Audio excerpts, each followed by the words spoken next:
Welcome to my channel pretest banking MCQ. साथीहरूलाई स्वागत छ आज हाम्रो यस युट्युब च्यानल प्रिटेस्ट ब्याङ्किङ एमसिक्यूमा। साथीहरू, हामीले दैनिक नमुना सेट अन्तर्गत सेट 4 आज लिएर उपस्थित भइसकेका छौँ र आजको यस सेटमा 20वटा एमसिक्यू यति नै महत्त्वपूर्ण, निकै महत्त्वपूर्ण भएको हुनाले तपाईहरू यस भिडियोलाई स्किप नगरिकन हेर्नुहोला र यदि हाम्रो यस युट्युब च्यानलमा कोही साथी नयाँ हुनुहुन्छ भने कृपया च्यानललाई लाइक, सब्सक्राइब, छेउमा रहेको बेल आइकनलाई प्रेस गर्न नबिर्सिनुहोला ताकि गर्ने हरेक भिडियोहरूको नोटिफिकेसन हजुरहरूले आफ्नो मोबाइल फोनमा छिटोभन्दा छिटो पाउन सक्नुहुनेछ। त्यस्तै आउँदो जुन ब्याङ्कको इक्जाम पुस 27 गतेको जुन छ त्यसलाई हामीले लक्षित गरेर आजको एमसिक्यू सेट बनाएको छौँ र हामीले दैनिक निरन्तर रूपमा चाहिँ सेट यति नै महत्त्वपूर्ण क्वेसनहरू राखेर बनाउने गर्दछौँ र आज ढिला नगरिकन आजको हामी प्रश्नतिर लागौँ। यदि कोही साथीहरू हाम्रो यस युट्युब च्यानलमा नयाँ हुनुहुन्छ भने प्लिज कृपया च्यानललाई लाइक, सब्सक्राइब गर्न नबिर्सिनुहोला। त्यस्तै आजको पहिलो प्रश्न रहेको छ, चक्रवातलाई हिन्द महासागरमा के भनिन्छ? र यस प्रश्नका अप्सनहरू यस प्रकार रहेको छ, क टाइफुन, ख टर्नाडो, ग हुरिकेन र घ आँची। यदि साथीहरूले गेस गर्नुहोला यस प्रश्नको सही उत्तर के हुन्छ र सही उत्तर यदि हजुरहरूले गेस गरिसक्नु भएको छ भने प्लिज कमेन्ट सेक्सनमा गएर कमेन्ट गर्नुहोला। आजको प्रश्नको पहिलो प्रश्नको उत्तर रहेको छ आँची। चक्रवात हिन्द महासागरमा के भनिन्छ? चक्रवातलाई हिन्द महासागरमा आँची भनिन्छ। त्यस्तै गरी प्रश्न नम्बर अर्को रहेको छ, देहायका भनाइबारे विचार गर्नुहोस्। र यस प्रश्नका अप्सनहरू रहेको छ, क नेपाल समुद्र सतहदेखि 1127 किलोमिटर टाढा रहेको छ, ख रहेको छ नेपालको भूगोलमा उपमहानगरपालिका विहीन प्रदेश कर्णाली र गण्डकी हुन्। त्यस्तै गरी अप्सन गमा रहेको छ, भिक्टोरिया क्रस सङ्ग्रहालय नेपालको पारपाकामा अवस्थित रहेको छ। त्यस्तै गरी अप्सन गमा रहेको छ, नेपालमा पाइने हावापानीहरूमध्ये टुन्ड्रा हावापानी तराई र भावर क्षेत्रतिर पाइने गर्दछ।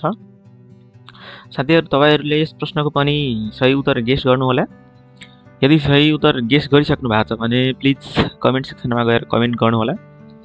त्यसै गरी यस प्रश्नको सही उत्तर रहेको छ अप्सन ग, नेपालमा पाइने हावापानीहरूमध्ये टुन्ड्रा हावापानी तराई र भावर क्षेत्रतिर पाइने गर्छ। त्यस्तै गरी अर्को प्रश्न रहेको छ, देहायका मध्ये कुन नेपाली प्रधानमन्त्री पदमा हुँदा मारिएका प्रधानमन्त्री होइन? देहायका मध्ये कुन नेपाली प्रधानमन्त्री पदमा हुँदा मारिएका प्रधानमन्त्री होइनन्? र यस प्रश्नका अप्सनहरू यस प्रकार रहेको छ, क मातवर सिंह थापा, ख बमबहादुर राणा, ग रणदीप सिंह, घ फतेजङ शाह। र साथीहरू, तपाईँहरू फेरि पनि यस प्रश्नको पनि सही उत्तर गेस गर्नुहोला। यदि गेस गरिसक्नु भएको छ भने कृपया कमेन्ट सेक्सनमा कमेन्ट गर्नुहोला। र यस प्रश्नको सही उत्तर रहेको छ अप्सन घ फतेजङ शाह। देहायका मध्ये कुन प्रधानमन्त्री पदमा हुँदा मारिएका प्रधानमन्त्री होइनन्? फतेजङ शाह। त्यसै गरी प्रश्न नम्बर 4 रहेको छ, जापानको हिरोसिमामा 1995 अगस्त 6 मा विस्फोट गरिएको परमाणु बमको नाम के थियो? र यस प्रश्नका अप्सनहरू ए रहेको छ, little boy, B little man, C fat boy, D fat man. साथीहरू, फेरि पनि सुन्नुहोला, जापानको हिरोसिमामा 1995 अगस्त 6 मा विस्फोट गरिएको परमाणु बमको नाम के थियो? र यस प्रश्नका अप्सनहरू रहेको छ, A little boy, B little man, C fat boy र डी फ्याट म्यान। र यस प्रश्नको पनि सही उत्तर यदि हजुरहरूले गेस गरिसक्नु भएको छ भने कृपया कमेन्ट सेक्सनमा कमेन्ट गर्नुहोला। र यस प्रश्नको सही उत्तर रहेको छ अप्सन ए लिटल बोय। त्यसै गरी अर्को प्रश्न रहेको छ, देहायका मध्ये नेपालको अन्तरिम संविधान 2063 मा व्यवस्था गरिएको हक कुन हो? देहायका मध्ये नेपालको अन्तरिम संविधान 2063 मा व्यवस्था नगरिएको हक कुन हो? र यस प्रश्नका अप्सनहरू यस प्रकार रहेको छ, क निवारक नजरबन्द विरुद्धको हक, ख स्वतन्त्रताको हक, ग अपराध पीडितको हक र घ शोषण विरुद्धको हक। फेरि पनि सुन्नुहोला, देहायका नेपालको अन्तरिम संविधान 2063 मा व्यवस्था नगरिएको हक कुन हो? र यस प्रश्नका अप्सनहरू रहेको छ क निवारक नजरबन्द विरुद्धको हक, ख स्वतन्त्रताको हक, ग अपराध पीडितको हक र घ शोषण विरुद्धको हक। र यस प्रश्नको यदि सही उत्तर हजुरहरूले गेस गरिसक्नु भएको छ भने कमेन्ट सेक्सनमा कमेन्ट गर्नुहोला। त्यसै गरी यस प्रश्नको सही उत्तर रहेको छ अप्सन ग अपराध पीडितको हक। ध्यायमध्ये नेपालको अन्तरिम संविधान 2063मा व्यवस्था नगरिएको हक कुन हो? अपराध पीडितको हक। त्यसै गरी अर्को प्रश्न रहेको छ संयुक्त राष्ट्र सङ्घको पहिलो उप महासचिव को हुन्? संयुक्त राष्ट्र सङ्घको पहिलो उप महासचिव को हुन्?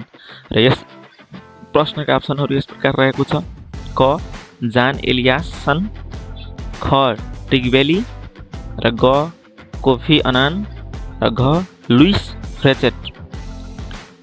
संयुक्त राष्ट्र सङ्घको पहिलो उप महासचिव को हुन्? क जान एलियासन, ख ट्रिगबेली, ग कोफी अनान र घ लुइस फ्रेचेट। र यस प्रश्नको सही अप्सन हजुरहरूले गेस गरिसक्नु भएको छ भने प्लिज कमेन्टमा गएर लेख्नुहोला। त्यसै गरी यस प्रश्नको पनि सही उत्तर रहेको छ अप्सन ग लुइस फ्रेचेट। त्यसै गरी अर्को प्रश्न रहेको छ नेपाल राष्ट्र ब्याङ्कको प्रथम गभर्नर हिमालय शमशेर जबराको निधन कहिले भएको हो? नेपाल राष्ट्र ब्याङ्कको प्रथम गभर्नर हिमालय शमशेर जबराको निधन कहिले भएको हो? र यस प्रश्नको अप्सनहरू यस प्रकार रहेको छ क विक्रम सम्वत 2079 माघ 22 गते, ख विक्रम सम्वत 2079 माघ 21 गते, ग विक्रम सम्वत 2079 माघ 21 गते र घ विक्रम सम्वत 2079 माघ 19 गते। र यस प्रश्नको पनि सही अप्सन हजुरहरूले गेस गर्नुहोला।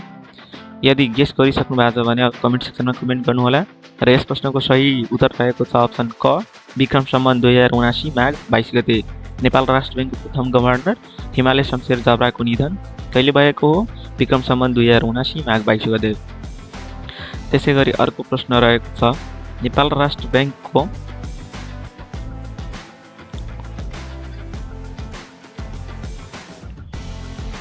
नेपालको संविधानको कुन धारामा नेपाललाई समावेशी राज्य भनेर उल्लेख गरिएको छ?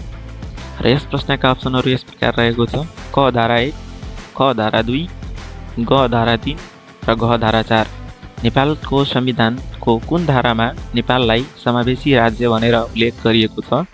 र यस प्रश्नका अप्सनहरू रहेको छ धारा 1, ख धारा 2, ग धारा 3 र घ धारा 4। र यस प्रश्नको पनि सही अप्सन हजुरहरूले गेस गर्नुहोला।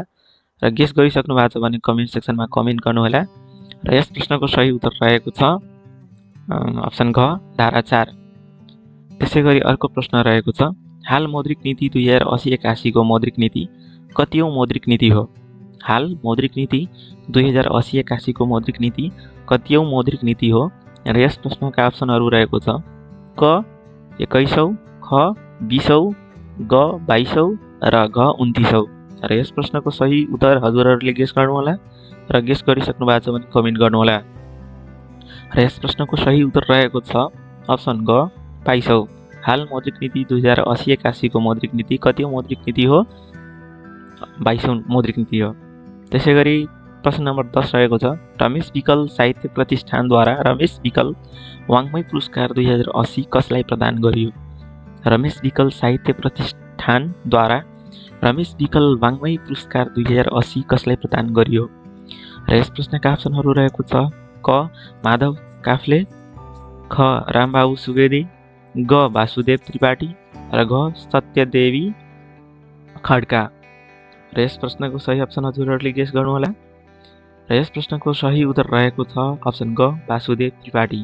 रमेश विकल साहित्य प्रतिष्ठानद्वारा रमेश विकल वाङ्मय पुरस्कार 2080 कसलाई प्रदान गरियो? वासुदेव त्रिपाठीलाई। त्यसै गरी अर्को प्रश्न रहेको छ प्रदेश सभाको गठन सम्बन्धी व्यवस्था नेपालको संविधानको धारा कतिमा उल्लेख गरिएको छ? प्रदेश सभाको गठन सम्बन्धी व्यवस्था नेपालको संविधानको धारा कतिमा उल्लेख गरिएको छ? र यस प्रश्नका अप्सनहरू रहेको छ क धारा 176, ख धारा 175, ग धारा 172 र घ धारा 230। र यस प्रश्नको सही उत्तर हजुरहरूले गेस गर्नुहोला। र यस प्रश्नको सही उत्तर रहेको छ अप्सन क धारा 176। प्रदेश सभाको गठन सम्बन्धी व्यवस्था नेपालको संविधानको धारा कतिमा उल्लेख गरिएको छ? धारा 176 मा। त्यसैगरी अर्को प्रश्न रहेको छ नेपाल राष्ट्र ब्याङ्कले राष्ट्रिय गाईको चित्र अङ्कित मेडेलियन सिक्का कहिले सार्वजनिक गरिएको हो? नेपाल राष्ट्र ब्याङ्कले राष्ट्रिय गाईको चित्र अङ्कित मेडेलियन सिक्का कहिले सार्वजनिक गरिएको हो? र यस प्रश्नका अप्सनहरू रहेको छ क 2080 असोज 7 गते, ख 2080 असोज 9 गते, र ग 2080 असोज 10 गते, र घ 2080 असोज 11 गते। र यस प्रश्नको पनि सही उत्तर हजुरहरूले गेस गर्नुहोला। र यस प्रश्नको सही उत्तर रहेको छ अप्सन क 2080 असोज 7 गते। नेपाल राष्ट्र ब्याङ्कले राष्ट्रिय गाईको चित्र अङ्कित मेडेलियन सिक्का कहिले सार्वजनिक गरिएको हो? 2080 असोज 7 गतेको दिन। त्यसैगरी अर्को प्रश्न रहेको छ आर्थिक वर्ष 2080-81 नीति आर्थिक वर्ष 2080-81 को 3 महिनाको तथ्याङ्कमा आधारित समीक्षा अवधिमा विप्रेषण प्रवाह कति प्रतिशतले वृद्धि भएको छ? आर्थिक वर्ष 2080-81 को 3 महिनाको तथ्याङ्कमा आधारित समीक्षा अवधिमा विप्रेषण अप्रवाह कति प्रतिशतले वृद्धि भएको छ? र यस प्रश्नको सही अप्सनहरू यस प्रकार रहेको छ क 30%, ख 25.9%, र ग 7.9%, र घ 16.8%। र यस प्रश्नको सही उत्तर हजुरहरूले गेस गर्नुहोला। यदि गेस गरिसक्नु भएको छ भने कमेन्ट सेक्सनमा गएर कमेन्ट गर्नुहोला। र यस प्रश्नको सही उत्तर रहेको छ अप्सन क 30%। आर्थिक वर्ष 2080-81 को 3 महिनाको तथ्याङ्कमा आधारित समीक्षा अवधिमा विप्रेषण अप्रवाह कति प्रतिशतले वृद्धि भएको छ? 30%ले। त्यसैगरी अर्को प्रश्न रहेको छ 2080 असोज मसान्तसम्ममा क वर्गका वाणिज्य ब्याङ्कहरूको शाखा सङ्ख्या कति पुगेको छ? 2080 असोज मसान्तमा 2080 असोज मसान्तसम्ममा क वर्गका वाणिज्य ब्याङ्कहरूको शाखा सङ्ख्या कति पुगेको छ? र यस प्रश्नको अप्सनहरू रहेको छ क 5052, ख 1133, ग 5049, र घ 1128। र यस प्रश्नका सही अप्सन हजुरहरूले गेस गर्नुहोला।